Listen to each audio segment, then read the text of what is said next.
Sometimes life can really hijack your fucking mind. Someone once owned my brain. I never owned it. Everybody had it. It was my dad's fault. It was the kids that called me nigger fault. My mom wasn't home fault. My soon-to-be stepdad's fault. The little kid that got ran over by a bus fault. My life was, everybody had a piece of my fucking brain. Yep. And through this journey of suffering,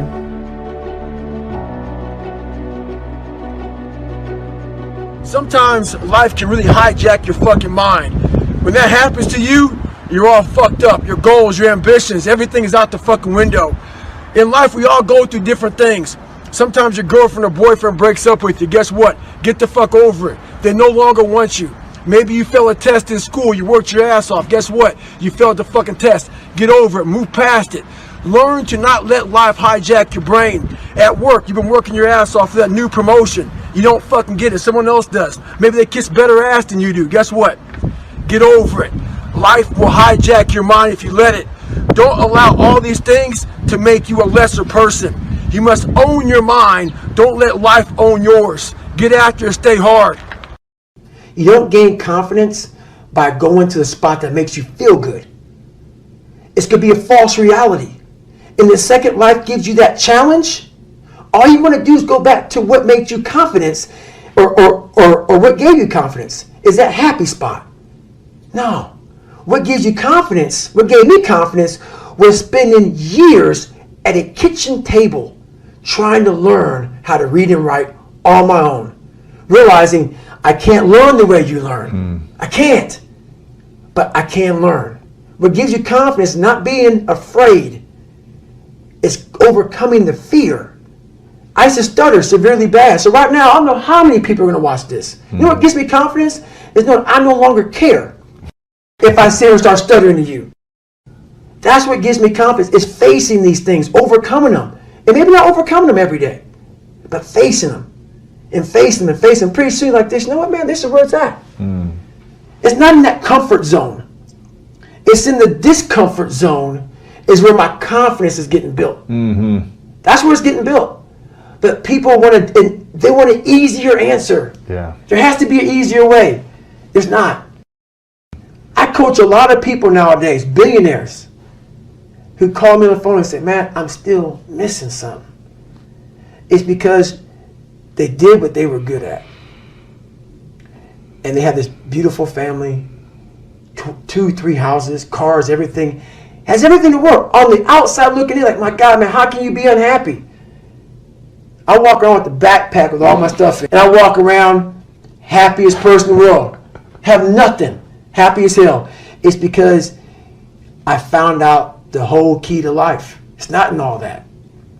You have to face yourself. So many people live to be 100 years old and they die miserable, having everything, because they never examined.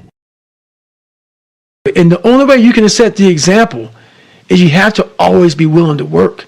I don't follow people who talk about what they used to do in life. I don't give a fuck what you used to do.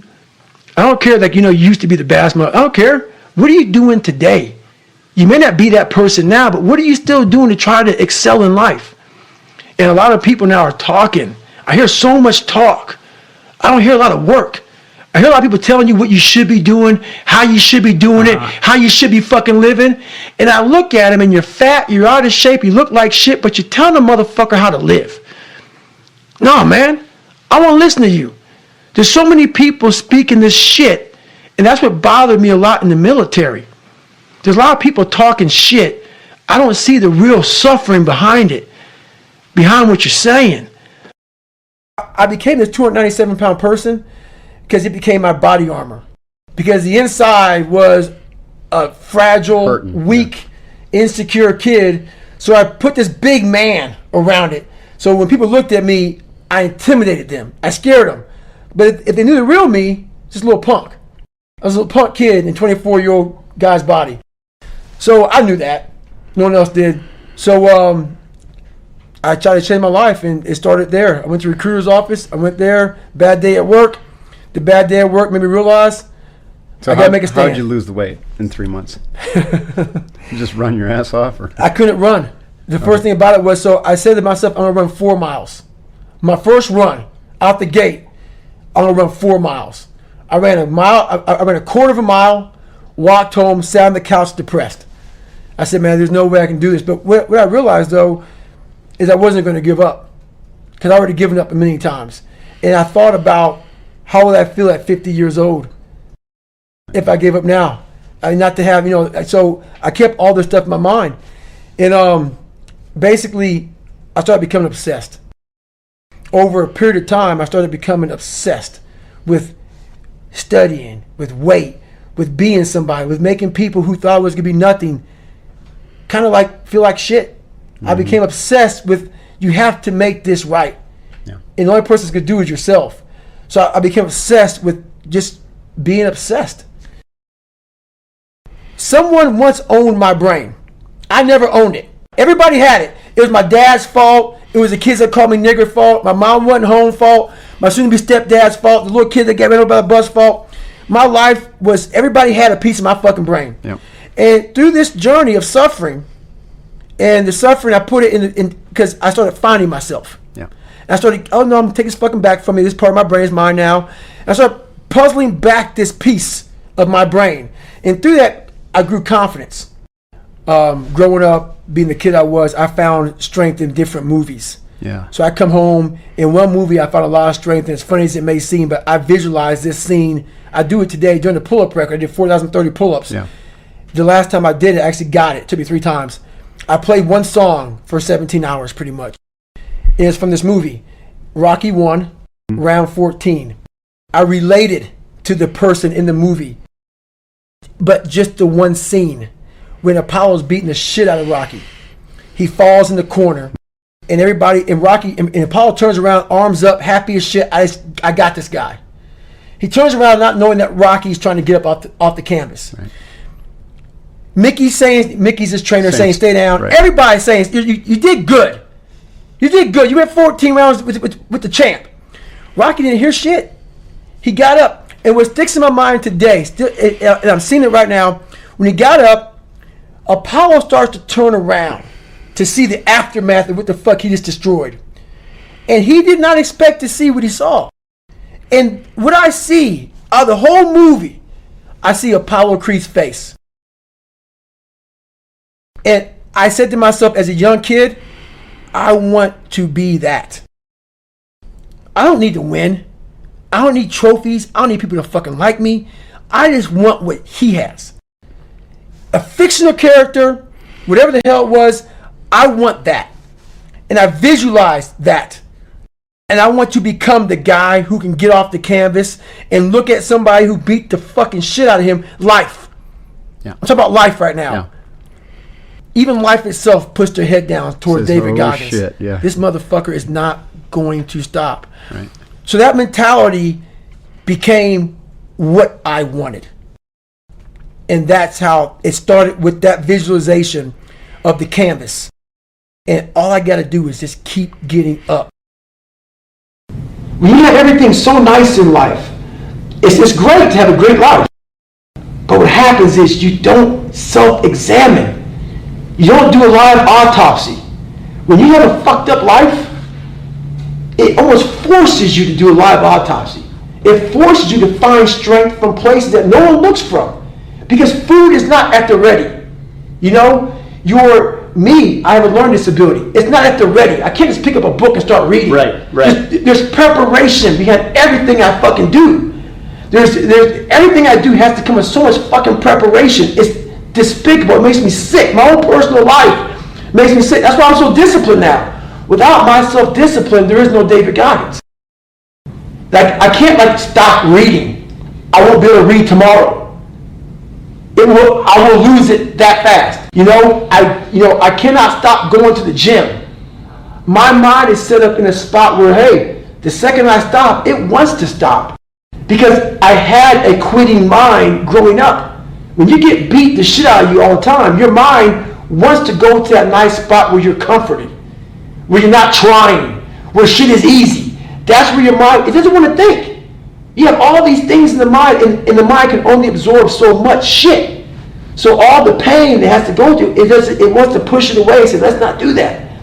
So every day I'm fighting where the mind wants to go. So it's a constant evolution, man. I've never arrived. I'm trying to reinvent the wheel. I'm like, oh man, I went through Navy SEAL training being fucked up. I ran over 7,000 miles in 2007 being fucked up. I did pull-up records being fucked up. Now that the mind is so fucking strong, let the body catch the mind. So that's now where I'm at. So I'm always trying to reinvent the wheel and see what I'm capable of next.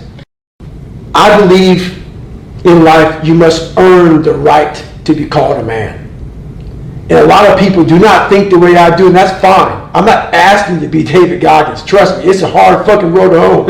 It's not fun. like it. It's not fun all the time. But the thing about it is, you have to look. I looked at my hardships as challenges. Once I got over the pity party, because I went through that phase. Of course. I'm a normal human being. But I realized that got me exactly where I was at, even worse. As I looked at those challenges the way most people do, woe is me. Why the fuck can't I get a break? Why? I wish I was better. I wish my parents were better. I wish I had a better education. I wish this, I wish that. They have all these wish sandwiches. I started realizing, how can I fucking figure out how this shit can fucking work for me? So the one thing we don't do is when we're in that dark place is a great learning environment. If you can sit back in a dark place and find quiet to just think, there's so much power in your failures, in your fucking, in your suffering. Because why? You're still alive. Mm-hmm. You're still fucking here. So you gotta look at that shit as, my God, man, this is power, man. Like, now I gotta flip this shit. How many men would be able to do what I'm about to do, what I'm about to try to do? Like, literally, what gave me strength was when I was at the worst of my worst. How many men would even fucking say they want to try to be a Navy SEAL right now? Yeah, very few, if any. I'm at the worst spot of my life. Like, I can't even walk down the street, let alone run down the street. And I'm going to now call a recruiter up and try to be a SEAL. There's a lot of power in that. But people don't see it there. They see it, man, that's stupid. I genuinely believed I could do it. And the reason why, because I had this voice in the back of my head that I kept on running from. I was afraid of water. I was afraid of dealing with things that made me feel unaccepted. I didn't accept myself. So I kept on going towards things that I felt good. Let me go this way. But something kept on saying, motherfucker, you have it, man. You got it, man. But you're going to have to fail a lot. But you have it. And like I said, that voice kept on haunting me. But that voice kept on saying, if you face it, you realize it's not that bad. What do you think that voice is? I mean, I always, to me, it's God. Yeah, I know you talked about that a little To me, bit. it's God. And I don't get off on the whole spiritual tangent. You know, I don't push that on anybody. I don't care what you believe in. But if you think you're the only motherfucker out here, just chilling out, and there's nothing, and I don't know what God is. No one does. I don't know anything about it. But I know there's something that is above David Goggins. There's too much energy in this world. There's too much. Trust me, I've experienced it, man. There's too much energy, and people call it God. You call it what you want. There's something out there that if you can tap into more than yourself, that there's something out there that truly exists. That if you're able just to let yourself go there, it truly exists. And that voice has been in my head, and whatever it is, it's been there. And I didn't want to listen to it because listening to it was painful, because it drove me to my fears. It drove me to my insecurities. It drove me to my lies. It drove me to the spot that made me feel self-doubt. And I didn't want to go there. It drove me, like, hey, over here in this pile of shit where everything is at, you're going to find the true meaning of your life. But I'm like, over there is all the bad shit. I don't want to go over there. I don't want to go like my dad's over there, the people that didn't like me over there. I'm over there. All that shit is over there. But once you go over there and start to re-examine that shit and start to master what you're afraid of, it's unbelievable, man. Like, I wish to God, the only way I can really describe it is if I can get my brain and put it in someone's head and say, all right, motherfucker, just shut the fuck up and just hear. I can't explain it well enough, but here, I'm not super fucking man. Just, this is what happens. Because basically, what's over there is victory. It's all fucking victory. But you have to have the balls and the fucking courage, man. And that's the hard part. There's no science behind this shit. There's no fucking practice. Literally, you have to have the balls to go in your own life, in your own shit. And once you go in there and you're able to face it and able to talk about it, you're now on an even playing field with everybody in the world. I don't give a fuck where you come from, how much money your parents had, how much money you didn't have. If you're able to handle yourself, know what you're about, know what you're made of, know how fucked up you are now on an even playing field with the world. So once I did that, all these people who have more money than me, where they came from, had great parents and everything, they're like, oh my God, I caught all you motherfuckers that quick. Because all the money, all the surface things go away. Because we all are human beings. Right. That money and shit, all that material shit, doesn't matter. It's what's deep inside the core of your soul that fucking matters. And that's what I realized, man. I leveled the playing field out. But I had to go over there and face that shit first. And I'm not one to kiss my own ass, because obviously I tell myself how fucked up I am. But I'm also believing you have to give yourself credit when credit's due. And I became that fucking movie and then some. Like, if you look at the Rocky movie, and I look at it now, and it's still inspirational, that scene brings back those moments. I saw a Rocky train in the movie, but I see what I went through in real life. That movie's a fraction.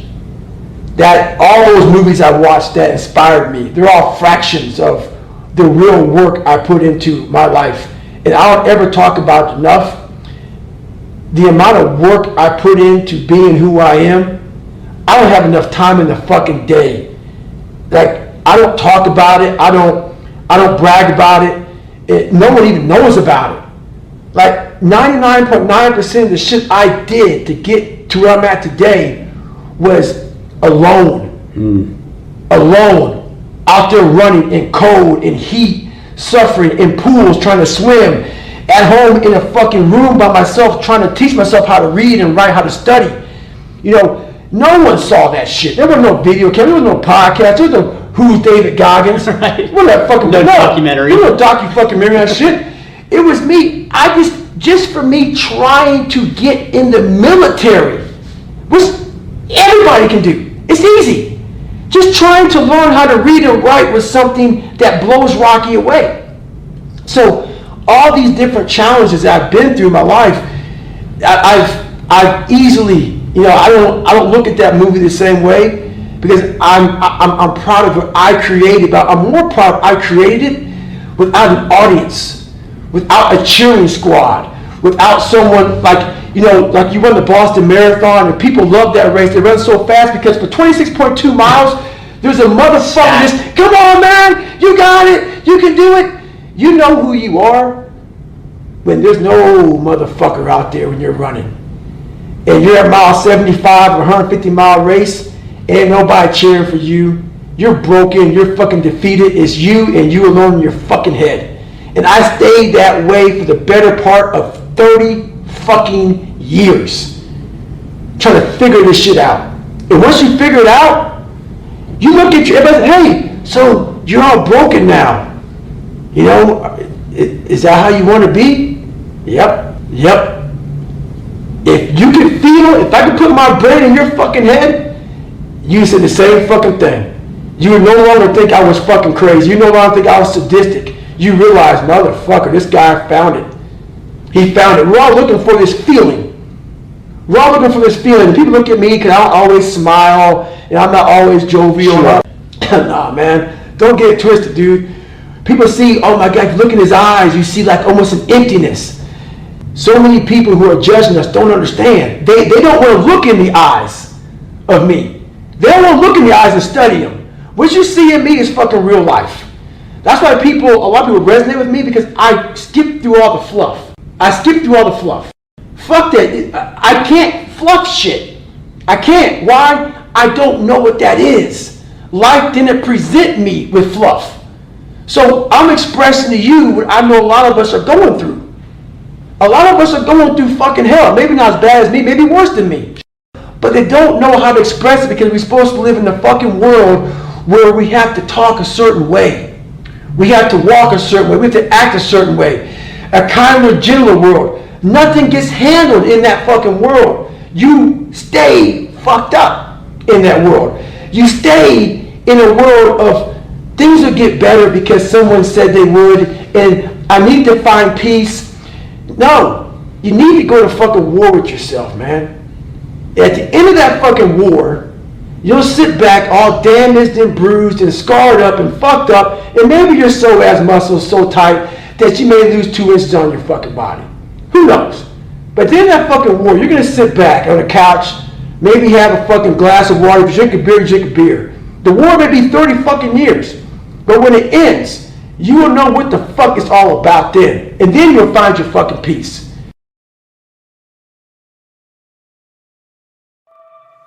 So for the better part of 26 years, my mind was in charge of me. Yeah. Which is why I made all these horrible decisions. Once you take control of your mind, you start making decisions for yourself versus your mind making decisions for you. For me, my routine is every night I stretch out. And I stretch out for 2 or 3 hours every single night without fail. Yeah. And while I'm stretching out, I'm thinking about my plan for the next day. And I'm thinking about all these different obstacles that may come up. So basically, a lot of us aren't prepared for life. We get up willy-nilly and just hope life is going to happen. It is going to happen. But it's going to happen with a prepared mind or an unprepared mind. Most people attack life with an unprepared mind. What I do is I try to account for all things that could happen, might happen, probably will happen, and then the unknowns. So basically, I can't account for everything, but I do know there could be some things that come up in life that you need to be ready for. I know for a fact I'm not going to want to work out tomorrow. Therefore, I'm preparing my mind for that. I don't want to do that. I know tomorrow will come with some difficult decisions to make. It may come with getting a phone call saying someone died, this happened, that happened. I'm always preparing myself, not in a morbid way, but just like, look, man, be ready for life. Don't let life just start attacking you left and right. Make sure that you start to build a mental armor so then you're ready for life. And that comes with a very physical way, and the physical helps out the mental. It was something I realized I had zero discipline, zero self-discipline. And I realized I have to start developing this. And I started really because I was horrible at reading and I was horrible at writing. I have so many learning disabilities, it's not even funny. So I just sit down at the table and spend so much time in this reading and writing and learning.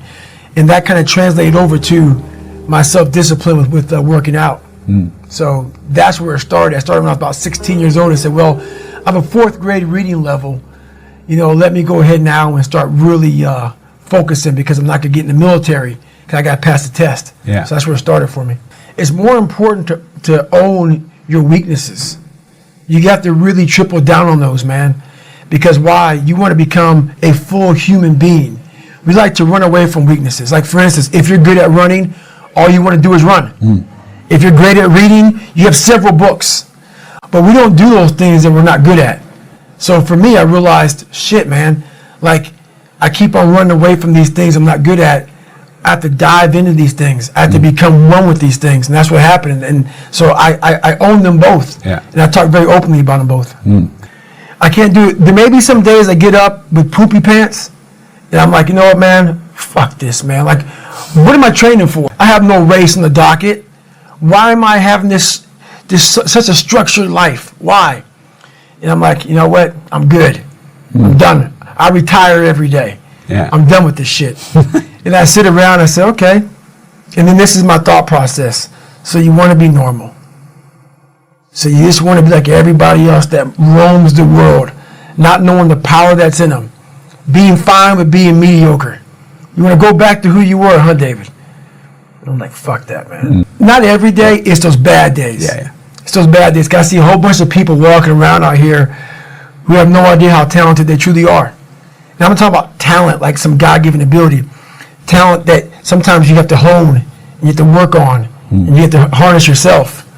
And they just walk around just on their phones, just clueless to how powerful they are. The biggest thing you have to do is shut off technology. You have to go dark. And what I mean by that is you have to be quiet in your mind. get away from people. We love being around people. We love talking. We love parties. We love all that shit. It's okay to be alone. It's also okay to be unhappy. It's okay to be unhappy sometimes, man. It's okay to say, you know what, man, I'm fucked up. So you gotta go to the truth first. Who are you? Get really accountable and say, okay, who am I? What's the truth about me? Get to that dark place in your mind. Figure out, it may take months, it may take years. Figure out your purpose. Figure out what you want to be in life. And then from there, okay, I have my purpose. It may take a long time. No one knows their purpose because it's too loud. Find your purpose. From there, all right, you got to start planning. People love the planning phase because it's very comfortable. And then from the planning phase, you got to go to execution.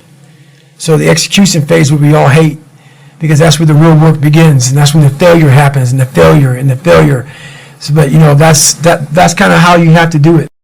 Honestly, what's funny about this is people may hear all this and say, God, this guy's such a structured guy, talking about demons, getting over things. That's not like his whole life.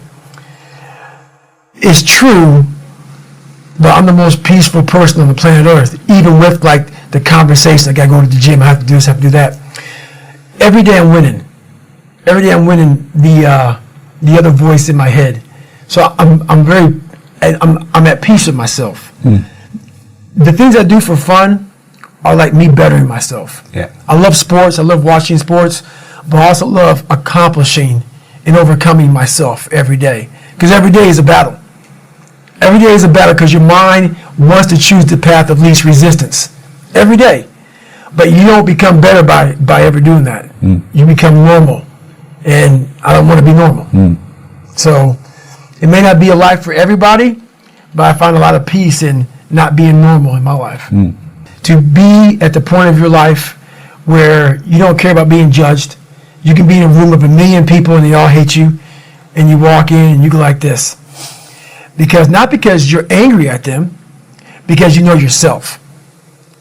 Inside and out, and you know that you've put yourself through hell to be where you're at today. You've walked the walk, you've talked the talk, and you've walked the walk. And that's, to me, what it's all about. It's all about putting those boots on the ground and getting after it every day. And once you do that, you have a feeling about yourself that no one can ever take away or even understand. Yeah. Oh yeah, life beat me the fuck up bad. I mean, I was knocked out in the 12th round of a 15-round, heavyweight bout. I was knocked out. But what happened was, in the 12th round, when the challenger turned his back on me, I was getting the fuck up. And I got up and won the next 3 rounds and knocked that motherfucker out in the 15th round. So that's my mind about can't hurt me. I was hurt, man. Like, literally, I had to overcome so much those first 26 years of my life. And I still do every day today. It's not over. Nah. But the mentality of can't hurt me is just that. No matter what's in front of you, man, you have to face, you have to confront, you have to overcome and move forward. So my father, some of the kids that bullied me, my learning disabilities, all these things I went through in life, stuttering, had so many different issues, failing, I had to overcome them. Or they would have overcame me. Yeah, those scars are real. Those scars are proof that, your past is real. So they're never going to go away. I own them, but I'm proud of my childhood. I'm proud because without all of these lessons in life, and everybody says this bullshit, I mean it. I mean it, because I was able to look at my childhood and how I grew up as the ultimate training ground for my life. There has to be some people on this planet Earth who have my mentality. As gross as it is to some people, and as far off as it is and not understood, there has to be some people like me on this planet Earth. Has to be some warriors out there that are able to take this mindset and do something with it. So that right there, once you are able to look at your life and realize that all these bad things are actually the ultimate training ground for what you're going to, encounter in life, you start looking at your past very differently.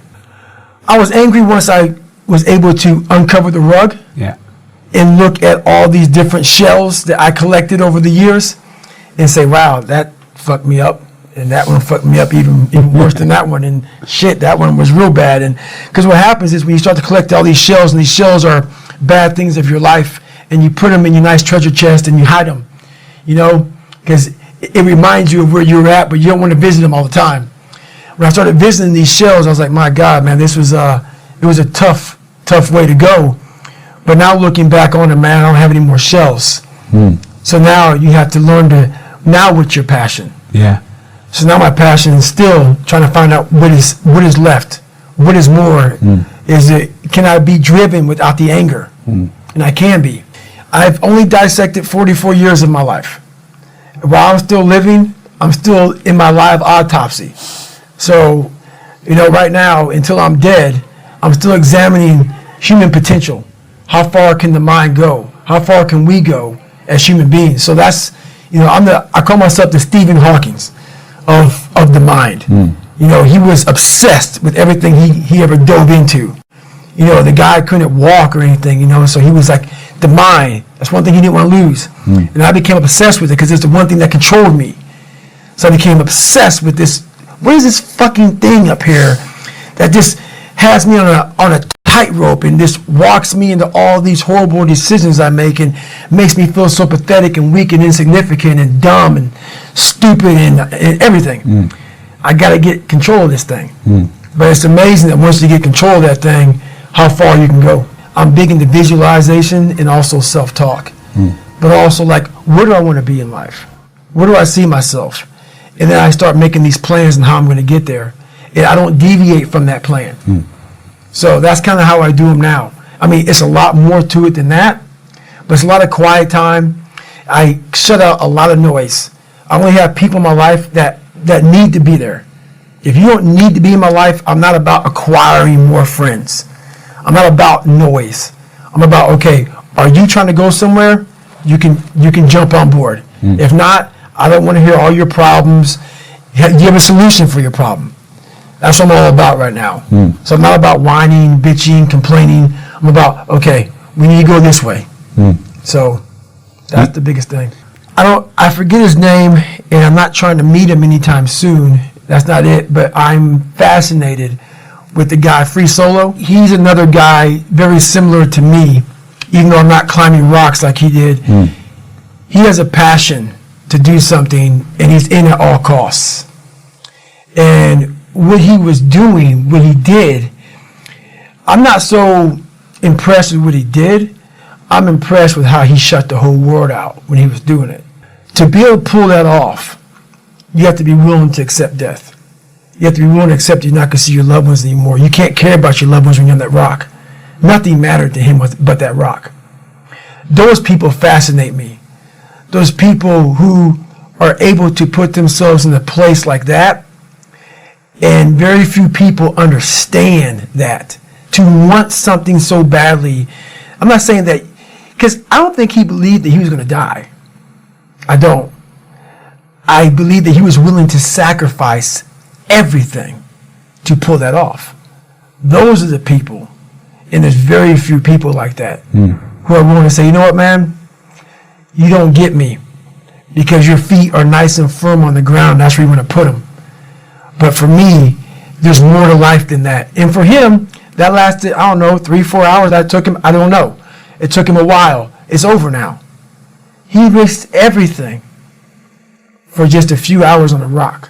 And I've done that with my own self, with my own personal life, is I've risked so much, but what he gained and what I've gained in these 3 or 4 hours, in these moments, are something that people will never know, because they've never put themselves on the rock for 3 or 4 hours and put everything on the rock. And that's something that very few people can understand. So they think he's crazy. And those are the people I can't talk to, because it's not craziness. He found something like I found something. I found this. I'm exploring this. He was exploring this. He explored it on the rock. I explored in different venues. So those are the amazing people. That's where I find amazing, who are willing to say, look, honey, I love you, but you have to understand something. I have to go away for a while here. I may not be with you all the time because it takes 100% focus to pull this off. I need quiet. I need dedication. I need sacrifice from myself. And I need full support because it's going to cost everything to do this one thing that takes 3 or 4 hours. That's the dedication I'm looking for. Right. And that's the dedication that does not exist in this world. Does not. But what makes it so crazy to me is so many people have that ability. They haven't taken the time to see what they want in life. Therefore, he's crazy. I'm crazy. They put a title on us. And you know what a title does to people? A title is the greatest separator of all time. It allows you to go away in your comfort zone saying, he's just nuts. He's special. Special person. That gives you a get out of jail free card. You can go ahead and be normal now because we're special people. No, we found what we want in life. That's all it is. That's all it is. And very few people, they're all confused. Life's confusing because they make it confusing. So in the first 100-mile race I did, I wasn't prepared for it. And I won't go deep into the story, but I detail it well in the book. Basically, I ran 101 miles in 19 hours and 6 minutes unprepared. Shit on myself, pissed blood down my leg, had 30 miles to go. Horrible, worst pain in my entire life. In that 19 hours and 6 minutes, and that's all it was, I lived 100 years. I was able to pack 100 years in 19 hours and 6 minutes. All the emotions, the highs, the lows, the trauma, the failure, the success, the victories, everything you can put in a life, I put it in 19 hours and 6 minutes. And the beauty that comes out the other side of that, what happens in that time frame when you're at mile 70 and you're all fucked up and your body is destroyed and you have 31 miles to go, and you now have 31 miles to go, you're in the worst shape of your life with 31 miles to go. It's in that 31 miles that I was able to crack open another part of the human mind. A part that very few people are able to examine because why? They're not willing to go there. Like back to the rock. I guarantee you, when he was climbing that thing and he had ropes on, he was thinking, shit, man, I can only imagine this is going to be with no ropes at all. Making some of these moves that I'm falling with ropes. You have to go to a different focus. The focus has to be so heightened that very few people, they even understand that, but they have it in them. They have it in them to go there. But you have to go to a place of fear, of suffering, of pain, of doubt. And that's when your mind, if it knows it's not going to quit, it opens up. And once it opens up, that's my 40% rule. Once you can open your mind up when it knows it's not going to quit, it finds more. It finds more focus. It finds more power. It finds more drive. And that's what gets you through the 31 miles. That's what gets him so hyper-focused on that one little nodule to put his finger on. And that's what you find in those moments. But without those moments, you don't know what you're capable of. Because you're living a very structured life without risk. It's not addictive at all because you don't want to live there, you know. But it's definitely a place that makes you look at people very differently. Because once you see, it's different if I was born with a silver spoon and everything was given to me and life came easy. But knowing where I came from and where I'm at now, just because I was able to crack open a few more doors, that's what's disappointing for me, for other people. You know, so it's not that I want to live there. I know I can go there. And once again, I know other people can go there. So I guess that's the thing with me is I know I have the ability now to go to a place that's very, very hyper-focused, that I can accomplish some pretty amazing feats. Not because I'm amazing, because I allowed my mind to be open-minded for the possibilities of what can I achieve. Well, the thing about it is funny, man, all these catchphrases people always say, you know, failure is a part of life and failure is how you grow. I've said all that stuff before, but it really is a bunch of shit. You know, I'm so tired of hearing all these fucking cliche fucking, you know, like goal setting fucking posters and all that shit. Half the people who write that shit aren't even doing the shit they're talking about. Half the people talk about failure, you know, they're fucking millionaires sitting back in some nice house or whatever the fuck they're talking about. So it makes me fucking nuts. The reason why I believe I can talk on failure is because I'm still failing today, and I'm failing in a major way, and I'm living when I'm talking. So many people who talk about all this shit, they're has-beens. They're people who used to do it back in the day, now talk about it. Are you living it today? So for me, failure is something that you should be afraid of. It should be afraid of, but that's why you should go out there and challenge yourself to fail.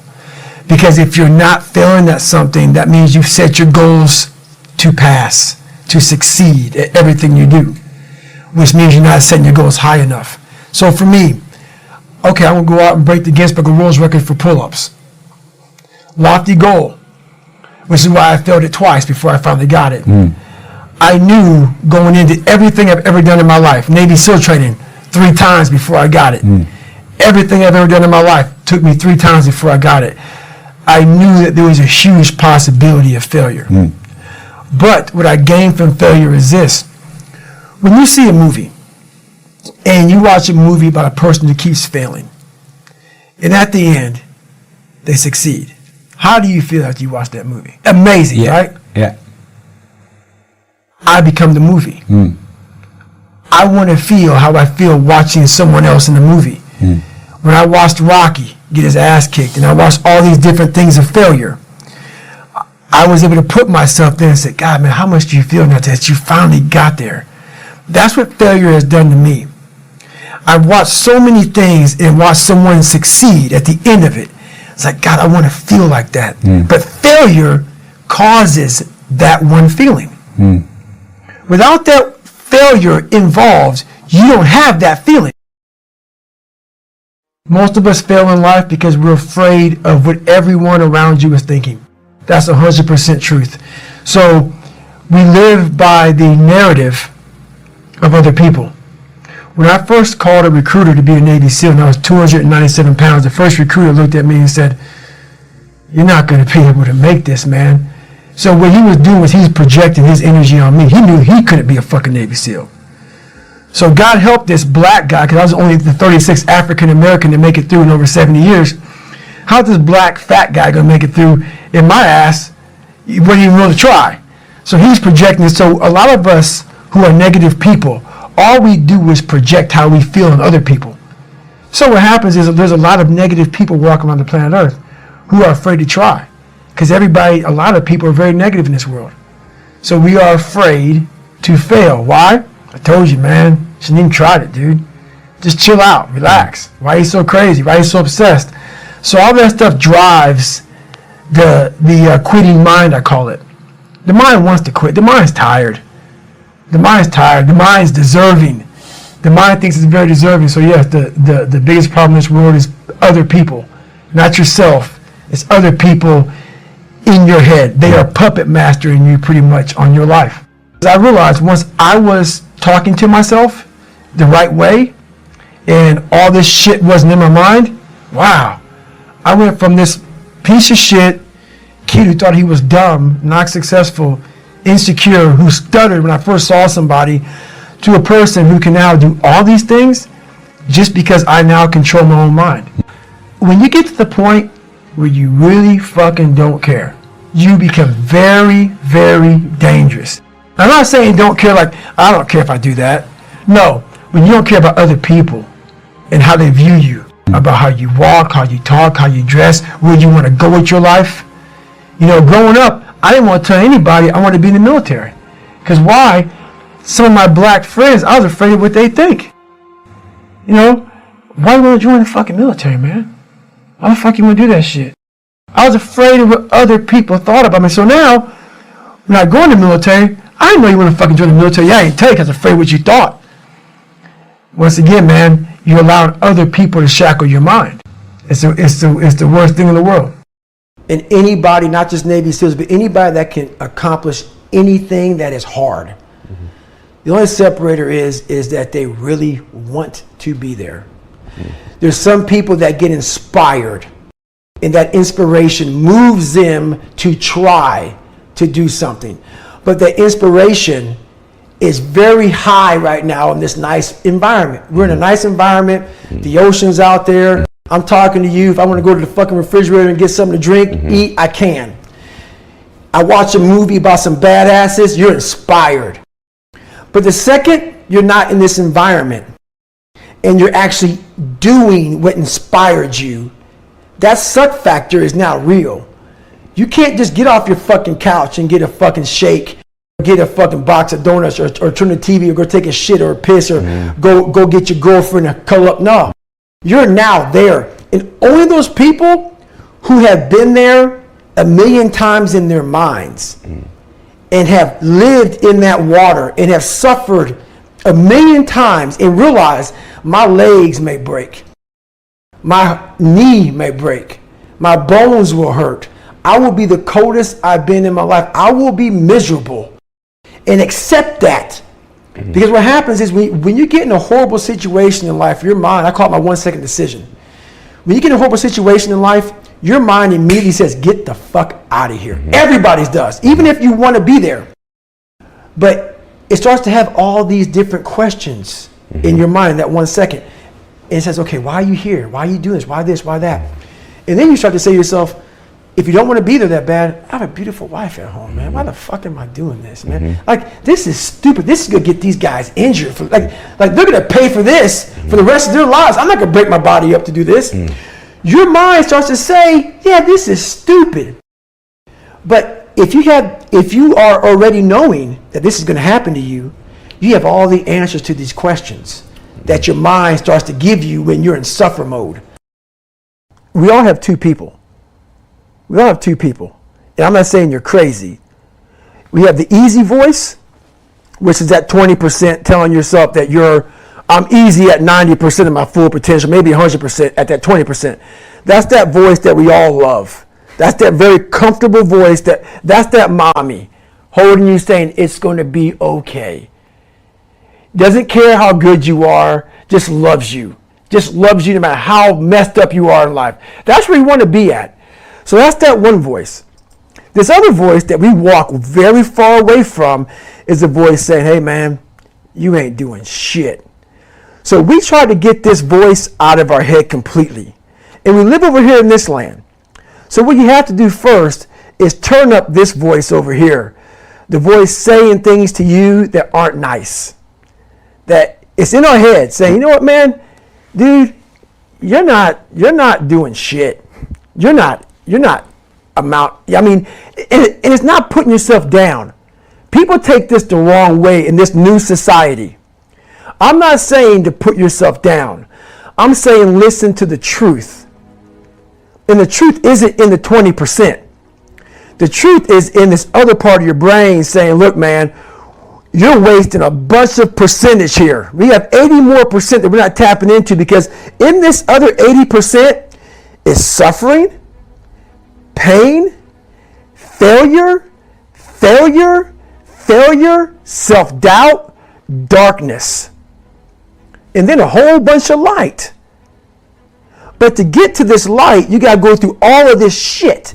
So a lot of us know that. We know I can get over here, but over here, man, this is much better, because I got to go through this journey that is not fun. This from 20 to 100%, this shit in between is not fun. So we decide to live over here. So everybody goes, how do you do that? You know exactly how to do that. You know exactly. It's not a magic trick. There's nothing I talk about in that book that's a magic trick. It's all back down to a very primitive mindset of we just have to do. It's like breathing. Breathing becomes normal. Like we don't know that we're doing it. That's how you have to live your life. When that alarm clock goes off at 4 or 5 in the morning, your mind says no. You just say, it's just what we do. It's what we do now. Because to get to where you want to go, the amount of pain involved, I'm not saying physical, I'm not saying you got to break yourself off. The amount of mental pain of how many times you're going to have to do something that you don't want to do to get to where you want to go is going to be, there's going to be more times you do something that you don't want to do than you are going to want to do it. And that's your new norm. That's your new norm. So then it's like breathing. And then once you do this over and over and over again, it becomes like breathing. I don't want to live this lifestyle, but to get to the other side of this, I have to. So if you really want it, you realize what trying is and what trying is not. I believe in winning the battle against yourself. People say, why do you say that? Because there's a lot of things you can control. When you wake up, I talk about making your bed. Make your bed. Make sure your house is clean. Make sure you get your breakfast. Make sure you shower, shave. Whatever you're doing, control that. Don't hit the snooze button. All these things are very important. That's been told a lot of times. Why don't you hit the snooze button? Because you wake up already failing. You're already behind the power curve. So what happens when you hit the snooze button? You may not make your bed. You may not do your hair the way you want it. You may not pick the right clothes out in the morning time. And I go back to this real quick. Remember how you had a job interview for a job? We've had several of them in our lives. What did you do the night before that job, weeks before the job interview, when you knew you had it? You prepared you had a bowl out for your oatmeal, your cereal, whatever you had in the morning time. Your coffee cup was out. Your clothes were laid out. You studied, you rehearsed, you were ready. You brought your best self. You were going to war with yourself because you wanted that interviewer to see your best self. You won. You got the job. After a few months in that job, you look around. I got the job. You start to back off. The clothes aren't out. You're not ready. You're hitting the snooze button. You don't get up on time anymore. You realize that you can still have this job and not be your best self. The interview you is gone. Your job is gone. You have your job, but the interview you is gone. So winning the battle in the morning time is just that. It's that you wake up in the morning time and you own all this stuff, because once you leave your house, the world then gets at you. And that's why I believe in not getting up in the morning time and checking your phone immediately. Everybody does that. They get up, the first thing they do is grab their phone, look at the phone. Maybe bad news on there. So how's your day start off? I don't go to the gym. I don't make my bed. You're caught up now on that phone. That's how your day starts. You lost control. So once you win that battle in the morning time, then once you go out, now you've won. You go outside your house, you may lose your job, you may have a bad hit, but you won something. So you're going into battle having already won something. Having already won. So then if you hit the snooze button, you go out, you just defeated already. You're behind the power curve. Now you've won something. You feel better about yourself. So now you're able to take these hits along the way. So that's the mindset that I think it's important to bring with you every day you go, everywhere you go in life. Do you like suffering, or do you just deal with suffering? Real answer. Real answer? Yeah. I like to get a bunch of men together. Okay. Men that are the hardest of the hard. And I want to be with these men. And I want to see them suffer. Because I'm suffering right along with you, but I want to see me get through it. I want to see what you're made of. I want to see, almost like the Colosseum in Rome. Let's fucking go to the fucking Colosseum. And the only way to see who the baddest motherfucker is to suffer. You can't do it by writing a paper. So let's go. Because why? What I found out through my life was I thought of myself as some weak little bitch kid. And what I found out, and the only message I want to get across to people is, once you change one thing, your mindset, you can attack everything. And I find it fascinating. I'm fascinated. Because I'll be in these moments. I put these guys on some fucking pedestal. Yeah. Which people do with you. They do with me, and they shouldn't. And I was this guy who was a piece of shit looking at these, oh my God, how are you guys this amazing? But once I worked my way up there, I said, my God, man, we can all compete, motherfucker. Let's go. So do I like suffering? I like suffering in the way that is competitive. Yep. That brings out the absolute best in me and in everybody else. So I want to see a man be defeated. I want to see a man get broken and say, fuck you. I love these men. These men I love, but there's very few of them. There's very few of them. And there's very few that are willing to go there more than once.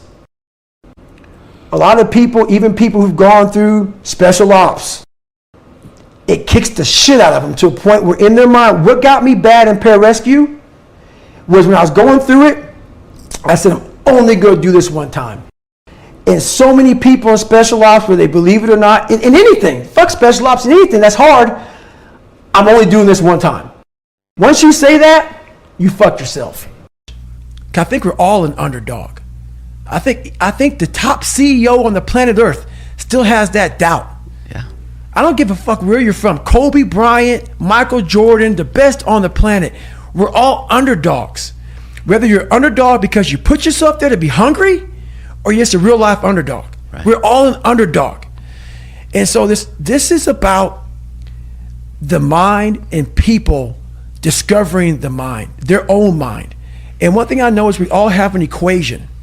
We all have an equation. Like, I'll talk about 3.14 is pi. There's different equations to figure out different kind of, mathematical problems. We as human beings are mathematical problems. I cannot give you a book for every fucking body in this world. That's why my book, even though it's one book, is tailored to the individual. It's not like you do these 5 steps, you're good. No. I'm helping you figure out your fucking equation.